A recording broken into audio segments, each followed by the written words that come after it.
Just yesterday, Nintendo gave us one of the very first Splatoon 3 updates, version 1.1.1. I'm going to tell you guys everything that has changed in this update. Here we go. Tricolor battles will happen a lot less frequently for the defending team, which is a very controversial choice. Personally, I think it's a bad thing overall, even though it is kind of miserable to get tricolor battle every single round as the defending team. They also say that these changes are temporary, which means that they can still change to how it was before, or even make it less frequent.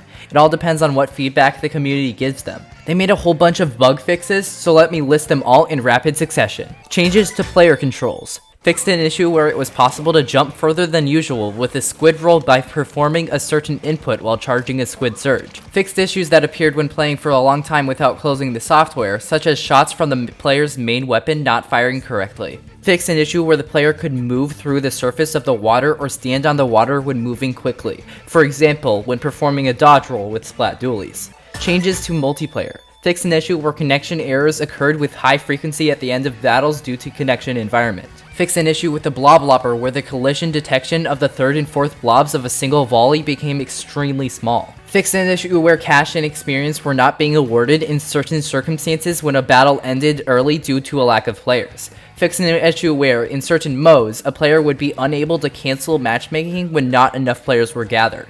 Matchmaking will now be cancelled automatically after a certain amount of time has passed. Fixed an issue in Surgeon's Shipyard in which it was possible to enter the backside of certain drawbridges. This is one of the few glitches I actually tried, and it was actually really fun to do.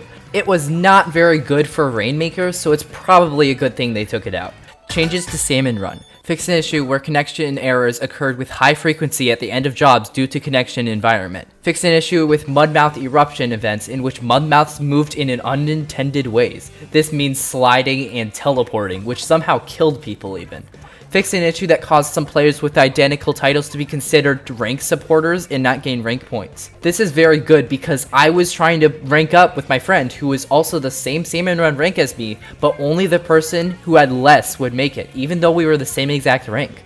Fixed an issue where continuously damaging a submerged Moz with certain special weapons would cause the game to crash. Fixed an issue where players were becoming trapped within the stage terrain. Fixed an issue where at the end of a battle, the amount of Grisco points earned would be shown as smaller than the amount actually added to the save data, which caused cases where the player could not collect rewards. Fixed an issue where the messages at the beginning of Wave 3 could change based on whether or not a King Salmonid would appear. This is kind of sad because it was nice being able to know by Wave 3 if you were going to get a King Salmonid or not. Changes to story mode. Fix an issue where after clearing the final stage, a communication error would occur in the middle of a certain scene and return the player to the square. The post-clear cutscenes can be viewed by clearing the final stage again. In cases where this error occurred, the final stage is treated as cleared and the stage can be skipped from the pause menu when reattempting. Other changes. Fix an issue when starting the game for the first time in which the game would get stuck and not advance from the black screen after the screen where yellow and blue ink mixed together. Fix an issue where downloading a battle replay that occasionally caused the game to not advance. Fix an issue in which the game would crash when the schedule is updated while attempting to join a friend. Fixed a rare issue where the game would crash while a player was visiting a shop.